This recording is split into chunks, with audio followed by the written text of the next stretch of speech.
Hello from our own correspondent studios at Broadcasting House in London. You've downloaded the latest edition of the programme broadcast on BBC Radio 4. It's introduced by Kate Adie. Thank you.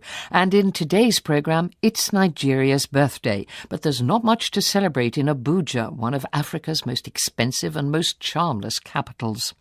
Why women of a certain age are being reduced to tears by photographs of old Bucharest. We're on the distant French island of La Réunion, finding out what really annoyed President Giscard d'Estaing, and sampling a Finnish delicacy. It's like sandpapering your tongue, then pouring salt on it. But first, the leader of the Greek far-right party, Golden Dawn, is behind bars this morning, pending trial on charges of organising a criminal group. Nikos Michalogliakos was one of 6 MPs arrested over the weekend, after the recent killing of an anti-racist musician. He's also accused of murder, assault and money laundering. The events surrounding Golden Dawn are being closely followed throughout Greece. Theopis Galatos is in the port city of Thessalonica. I woke up to a blue Athenian sky and a text message from a colleague. They've arrested Golden Dawn leader Michalogliakos. Is what many people in this country have wanted to see happen for 2 years now, a crackdown on this extreme right party. The drama has not stopped since its members were linked to the murder of the anti-fascist Greek rap musician Pavlos Fyssas. It's all people are talking about. There have been arrests, wiretaps and police raids. Officers are said to have found shrines to Hitler, unlicensed weapons, even wine bottles with Mussolini labels. Yet the Golden Dawn party officials deny charges of running a criminal organisation. They insist they're nationalists, not neo-Nazis. Their supporters I met chanting outside police headquarters could not believe what was happening. It's a question of nationality, of Greece, one woman told me. Others may want the country to be part of a Europe full of Asians and blacks, but we don't. She and others said they wanted to protect their country, to preserve it. None of us here would ever kill anybody, another assured me, proudly waving his Greek flag. It's just we have a huge immigration problem here. The immigrants are dirty, they smell, and they wee in the streets, and that can't continue. It felt strange standing amongst these Greeks singing the national anthem. It felt un-Greek, and it felt wrong. Now the mood is changing. Talk shows are not just responding to the latest news developments, but are asking questions. What makes someone neo-Nazi? What fuels right-wing extremism? In Thessaloniki, Greece's second-largest city, evidence of a multicultural past is everywhere. Once dubbed the second Jerusalem for its large Jewish population, it was also home simultaneously to both Muslims and Christians. But those who live here now tell me the current influx of migrants, many from South Asian or African countries, is only fueling Golden Dawn's popularity. Even the chestnut seller in the main square tells me we must buy from him, as he is Greek. He's openly hostile to the Bulgarian also trying to sell corn on the cob nearby. I talked to a group of young people watching the sun go down by the sea. They have many unemployed friends, they told me, who not only support Golden Dawn, but now openly admit it on Facebook. We have so many problems in Greece now, says George, who's 20. Some of our friends feel Golden Dawn is the only party standing up for Greeks. There is an end-of-season breeze in the air. A long summer is coming to an end. The temperature is dropping. Next to the harbour, a man is struggling to hold down a bunch of children's balloons he's trying to sell.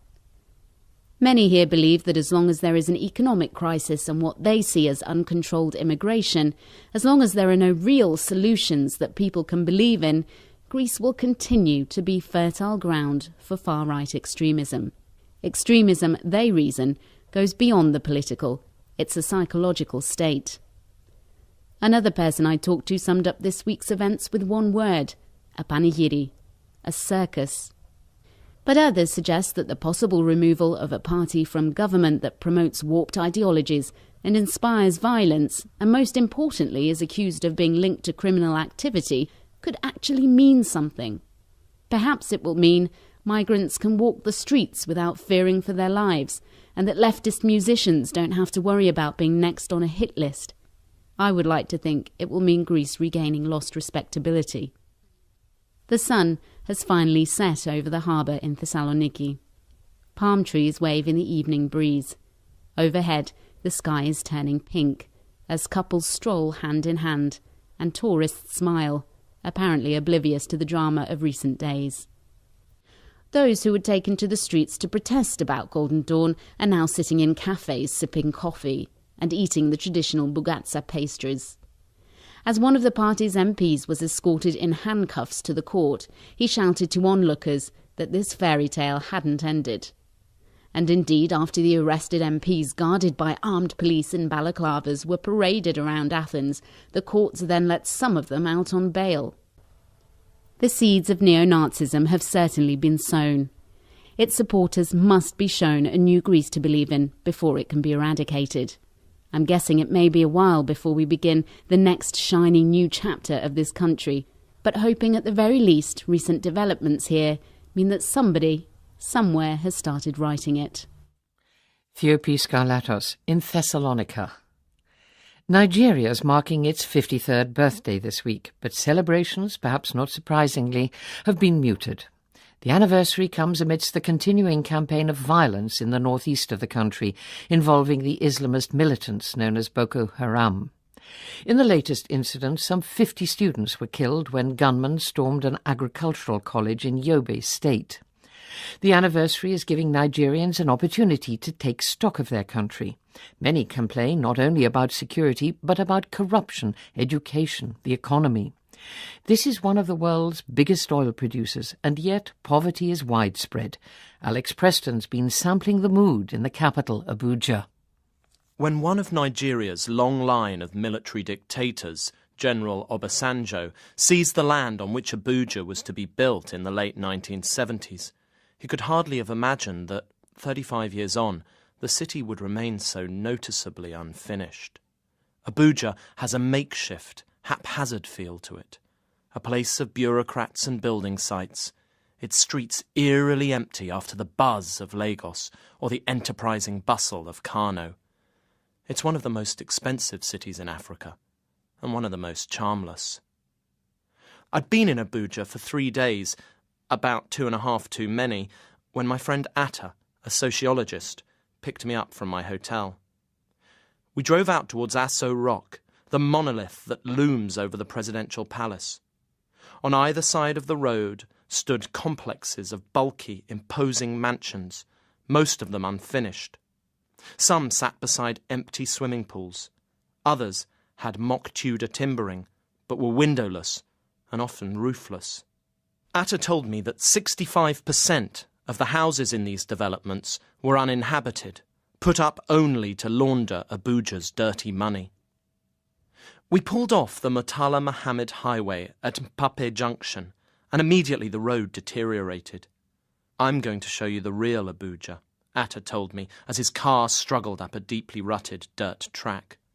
A warm wind from the desert to the north, the Harmattan, whipped clouds of red dust around us as we climbed through rocky scrubland into the hills. People began to appear on the streets, men carrying ancient Singer sewing machines, women balancing washing baskets on their heads. We entered a vast shantytown of shacks with corrugated iron roofs, slums stacking to the horizon. Nissan minivans scuttled past. They're called one-chance buses as they barely stop on their manic journeys through these uncharted streets. Crowds thronged between skinny cows, beneath posters advertising beaming televangelists. Dance music blared out, interrupted by a muezzin's call to prayer. Bright-eyed children kicked footballs about. This was the home of the Gwari people, the original inhabitants of the land where the capital was built. Hundreds of thousands of them were summarily evicted in the 1970s, and now scrape a living in the hills. Abuja is itself a Gwari word, and although the city of generals and politicians below us has barely 700,000 inhabitants, 2 or 3 million people live in these shanty towns, many of them Gwari. The Gwari people continue to fight for compensation for the land wrested from them by the Obasanjo government, land now worth more per square kilometre than almost anywhere else in Africa.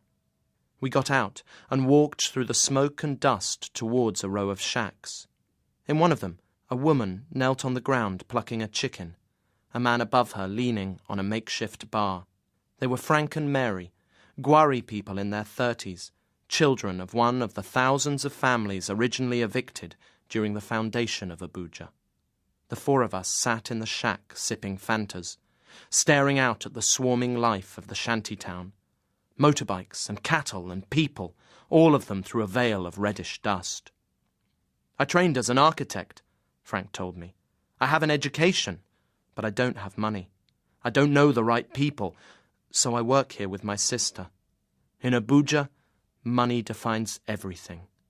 I ask him about the empty mansions lining the roads into the city. That is pseudo-Abuja, a false place. It's unjust. We should be living in those houses. Instead, he gestured to the squalid lean-to that jutted from the back of the bar. Mary looked up from her chicken. Life here is difficult. Often we can't see across the street because of the smoke and dust. If it rains, you can't move for the mud. But we pray hard. A storm was coming in, red clouds rolling overhead and thunder crackling down the valleys. Frank and Mary stood waving to us as we drove off down the hill towards pseudo-Abuja. Alex Preston in Nigeria. Now, it's many years since it was accurate to say the sun never sets on the British Empire, but certainly it's always daytime in one or other of the French territories scattered around the world. Few are more remote than La Réunion, an island which can also claim to be one of the furthest outposts of the European Union. Once La Réunion relied on its sugar industry. Today, tourism supplies most of its income. It has a spectacular volcanic landscape and palm-fringed beaches. There's a lively local music scene. But Robin Denslow says some islanders are angry. They say too much is done for the visitors and not enough for them. It's a hot Sunday morning on La Réunion, an island out in the Indian Ocean that's part of France, an overseas département. And in the little fishing port of Terre Sainte, they're holding an annual free festival known as riz sauffé, named after the Creole word for the rice dish that the sugarcane workers used to eat before heading out to the fields that stretch up towards the volcano in the centre of the island. Down by the pier there are stalls where the wives of fishermen are of course selling riz sauffé, rice mixed with hot peppers, sausages and fish. The beer tent is doing brisk business, and there's a crowd of several hundred, from teenagers to old men in suits and straw hats, gathered around a little stage, watching a furiously energetic performance from a celebrated local singer. Firmin Viry is now in his late 70s, but you wouldn't think so as he dances across the stage, accompanied by drummers and his own kayam, a traditional tray-like percussion instrument made from cane stalks. He was once a sugarcane worker himself, and then spent 20 years working in a cigarette factory, but now he's famous for his songs and albums. And yet, just 33 years ago, he would have been arrested for singing like this. The police would have broken up the concert and smashed all the instruments, because Viry is an exponent of maloya, a musical style that was banned by the French authorities, and particularly hated, so Viry told me, by President Giscard d'Estaing. The songs are sung in Creole, not French, and the percussive backing has its roots in Africa, from where slaves were brought to Réunion to work in the cane fields. The Catholic Church violently disapproved because it was used in service cabaret ceremonies, in which participants say they enter a trance and come face to face with their ancestors. The French authorities had other reasons to be concerned. In its secular form, maloya is great dance music, but it can also be protest music. And the Communist Party made great use of maloya in the 1970s, when it was fighting for greater autonomy from France and the same status as Corsica. Some activists argued for full independence.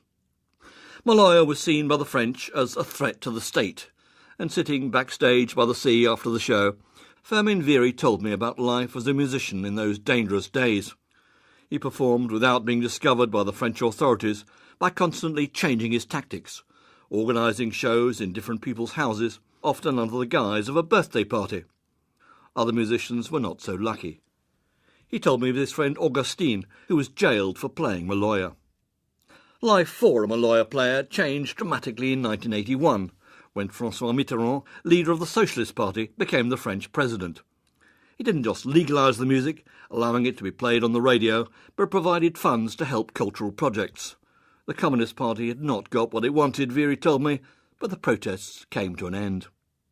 Today, Maloya is becoming internationally popular among world music fans, thanks to artists like Daniel Waro and Christine Salem, who were massively influenced by Firmin Viri.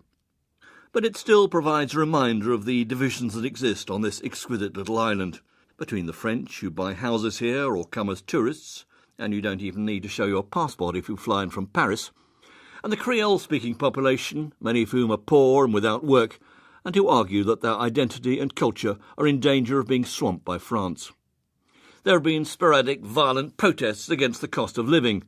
The most recent was in February last year, when riot police were sent to the island from France.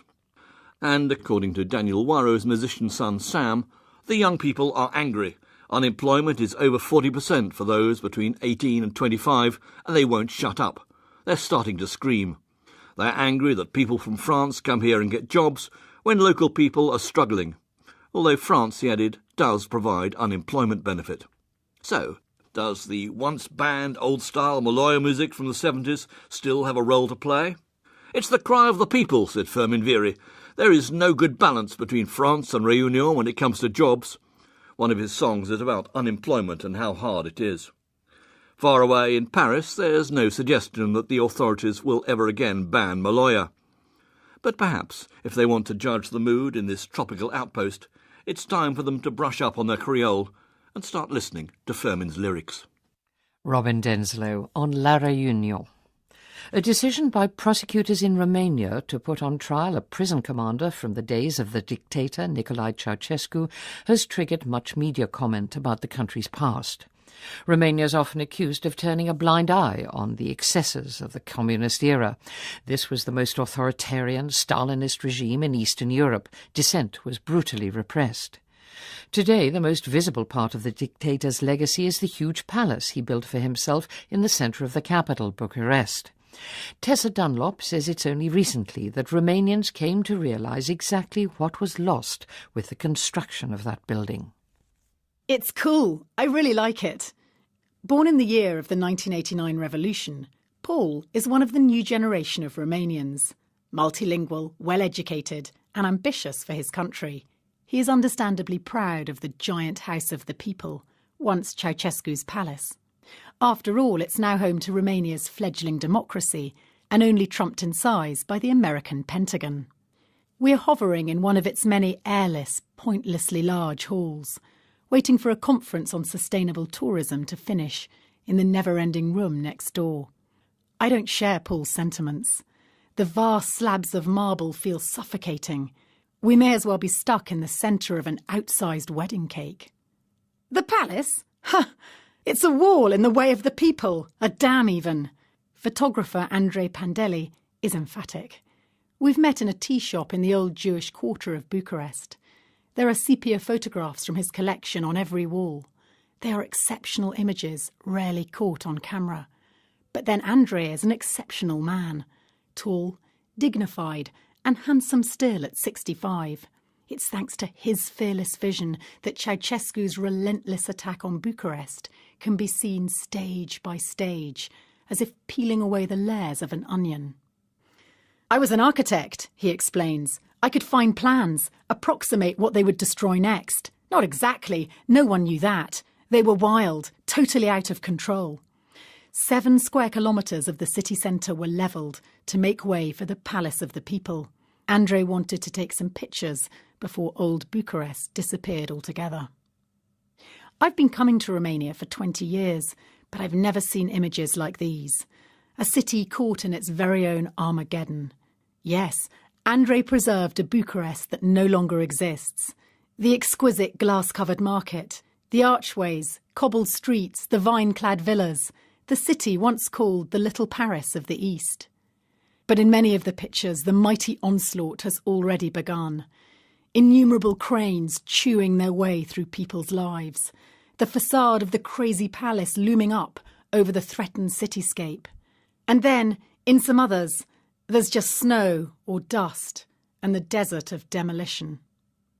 Not a verbose man, in front of his pictures, Andrei becomes almost chatty. After 2 years of photographing the architectural destruction, I decided that it was very bad. But it was even worse that they were ruining the lives of 22 million Romanians. So I began to take pictures of everyday life. I think they are much more striking. The next series of photographs, Everyday Life under Ceausescu, is like a haunting, silent movie. Desolate streets. There was no petrol. Queues for food that never came. Trams straddled by desperate commuters. Useless cars buried under snow. A wedding party picking their way through the streets. No one is smiling. I can't decide which is more astonishing, the photographs or the photographer. How did he get away with taking pictures which so openly denigrated the socialist reality, a crime that carried a 6-year prison sentence in communist Romania? Andrei explains that he was a part-time sports photographer, so he had a state-sanctioned excuse to carry a camera. And he tells me I must understand the strange psychology of state policemen. Tessa, they are very aggressive with those who are afraid, but much less aggressive with people who are not at all afraid. I was confident. Don't hide if you don't want to get caught. Andrei's brazen behaviour captured a vital slice of Romania's painful past. Yet it took a full 18 years before he could show his images to an astonished Romanian public. The people in power did not want to be reminded of what they'd got so wrong. He had to wait. Andrei shrugs. I've seen women over 40 exploding in tears in front of my photographs because they saw their lives had been destroyed, but they realised it 20 years too late. And a lot of teenagers laugh neurotically because they recognise something in the pictures that their parents had told them, but they had never seen for themselves. My young friend Paul represents the generation which escaped that hell. He's silenced by Andrei, his experience, his audacity, his pictures. Later, as we walk back through the centre of Bucharest, taking in its schizophrenic appearance with fresh eyes, Paul quietly concedes, it is a pity Ceausescu had to build the palace complex right in the middle of the old city. Tessa Dunlop in Romania. Now, all correspondents have tales about extraordinary dishes they've sampled on their travels. We've heard plenty on this programme.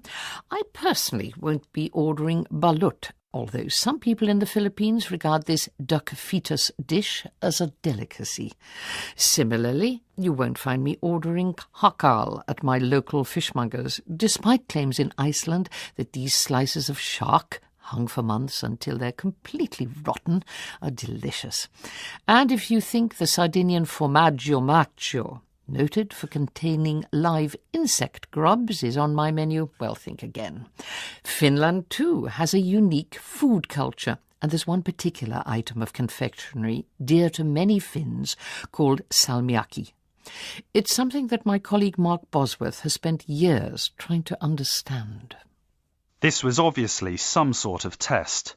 As I bit into the grey ice cream covered in a thick black coating and overwhelmingly unpleasant sourness filled my mouth, I took another bite. Why is there salt in ice cream? After 2 bites, I'd had enough. It was the summer of 2002, and it was my first encounter with salty liquorice, or Finnish salmiakki. The Finnish woman who bought it for me laughed. The test had proved that the Finns have their own distinctive and slightly odd taste. I was adamant that this would be my only encounter with salmiakki, but little did I know that this was just the beginning. Salmiakki is a soft licorice with ammonium chloride added to give it its distinctive saltiness. More ammonium chloride means stronger, saltier and more potent salmiakki. This candy, if such a salty snack could be described as such, originated in Finnish pharmacies which manufactured their own cough medicine in the 1920s.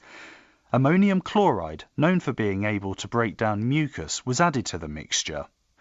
No one is sure when ammonium chloride and licorice were first combined, but by the 1930s it was being produced in Finland as confectionery.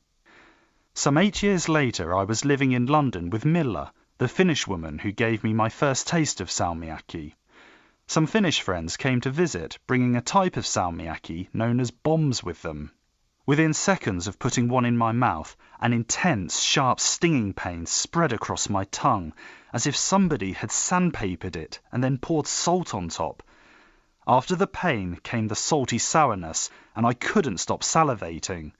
I had to spit it out. Our friends gave the same satisfied look that Miller previously had. So this is what the Finns do for fun then. Over the following years, more visitors came, most bearing gifts of salmiakki. Salmiakki feet, salmiakki cars, salmiakki skulls.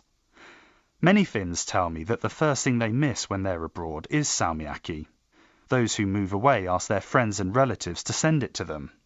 I always take an emergency supply of salmiakki with me, says Jukka Annela, the chairman of the Finnish Salty Liquorice Association. Around his kitchen table, which is covered in empty packets of salmiakki, Jukka recalls going to Russia for a month in the early 90s. My host was amazed when I opened my suitcase. There were not many clothes, but it was half full of salmiakki, in order for me to survive in that hostile environment of no salty licorice. Since moving to Finland with Miller a year ago, I've slowly been working my way through the myriad different types of salmiakki, determined to find a version that I could tolerate or even enjoy. I tasted soft salmiakki fudge, chocolate filled with liquid salmiakki, and a strong pulverized version of salmiakki, which is affectionately known as crazy powder. On a night out with friends in Helsinki, I was given a shot of salmiakki-flavoured vodka. This tiny glass of black liquid posed two immediate problems. I don't drink vodka, and I don't like salmiakki. When I thought I knew all there was to know about the salty snack, I stumbled upon the Salmiakki kiosk in Helsinki. This old wooden street-side kiosk is where the aficionados come, some of them sporting salmiakki tattoos. 100 different types of salmiakki are available in a dazzling array of brightly coloured packets. Salmiakki fish, salmiakki bananas, salmiakki pipes. The owner, Pete Nevanen, says salmiakki is a big part of Finland's cultural heritage. He considers it to be even more important than Saunas and Sibelius. It's a flavour that you grow up with, and there's some comfort in that, he says. You go back to your childhood. It's a strange thing to explain. If you're not a Finn, you probably won't get it. From a shelf, Pete grabs a bag of Dracula salmiakki, complete with a picture of the infamous Count with blood coming out of his mouth. Above the image are the words Julma salmiakki. That means cruel salmiakki. Like so many before, this variety stings my tongue and sets my saliva glands alight. But then something happens. The saltiness and sweetness cross each other, and then a perfect moment when the two sensations are equal, creating a strong but pleasant sensation. This is why the Finns like it. Pete watches me in silence, gives me a knowing smile, and says, "It's good to have a new convert." Salmiakki, clearly an acquired taste, and Mark Bosworth has acquired it. More tasty fare from correspondents far and wide on Saturday morning. Do join us. Goodbye. Nikos Michalogliakos was one of 6 MPs arrested over the weekend after the recent killing of an anti-racist musician. He's also accused of murder, assault and money laundering. The events surrounding Golden Dawn are being closely followed throughout Greece. Theopis Galatos is in the port city of Thessalonica. I woke up to a blue Athenian sky and a text message from a colleague. They've arrested Golden Dawn leader Michalogliakos. Is what many people in this country have wanted to see happen for 2 years now, a crackdown on this extreme right party. The drama has not stopped since its members were linked to the murder of the anti-fascist Greek rap musician Pavlos Fyssas. It's all people are talking about. There have been arrests, wiretaps and police raids. Officers are said to have found Bulgarian also trying to sell corn on the cob nearby. I talked to a group of young people watching the sun go down by the sea. They have many unemployed friends, they told me, who not only support Golden Dawn, but now openly admit it on Facebook. We have so many problems in Greece now, says George, who's 20. Some of our friends feel Golden Dawn is the only party standing up for Greeks. There is an end-of-season breeze in the air. A long summer is coming to an end. The temperature is dropping. Next to the harbour, a man is struggling to hold down a bunch of children's balloons he's trying to sell. Many here believe that as long as there is an economic crisis and what they see as uncontrolled immigration, as long as there are no real solutions that people can believe in, Greece will continue to be fertile ground for far-right extremism. Hello from our own correspondent studios at Broadcasting House in London. You've downloaded the latest edition of the programme broadcast on BBC Radio 4. It's introduced by Kate Adie. Thank you. And in today's programme, it's Nigeria's birthday, but there's not much to celebrate in Abuja, one of Africa's most expensive and most charmless capitals. Why women of a certain age are being reduced to tears by photographs of old Bucharest. We're on the distant French island of La Réunion, finding out what really annoyed President Giscard d'Estaing, and sampling a Finnish delicacy. It's like sandpapering your tongue, then pouring salt on it. But first, the leader of the Greek far-right party, Golden Dawn, is behind bars this morning, pending trial on charges of organising a criminal group. Shrines to Hitler, unlicensed weapons, even wine bottles with Mussolini labels. Yet the Golden Dawn party officials deny charges of running a criminal organisation. They insist they're nationalists, not neo-Nazis. Their supporters I met chanting outside police headquarters could not believe what was happening. It's a question of nationality, of Greece, one woman told me. Others may want the country to be part of a Europe full of Asians and blacks, but we don't. She and others said they wanted to protect their country, to preserve it. None of us here would ever kill anybody, another assured me, proudly waving his Greek flag. It's just we have a huge immigration problem here. The immigrants are dirty, they smell, and they wee in the streets, and that can't continue. It felt strange standing amongst these Greeks singing the national anthem. It felt un-Greek, and it felt wrong. Now the mood is changing. Talk shows are not just responding to the latest news developments, but are asking questions. What makes someone neo-Nazi? What fuels right-wing extremism? In Thessaloniki, Greece's second-largest city, evidence of a multicultural past is everywhere. Once dubbed the second Jerusalem for its large Jewish population, it was also home simultaneously to both Muslims and Christians. But those who live here now tell me the current influx of migrants, many from South Asian or African countries, is only fueling Golden Dawn's popularity. Even the chestnut seller in the main square tells me we must buy from him, as he is Greek. He's openly hostile to the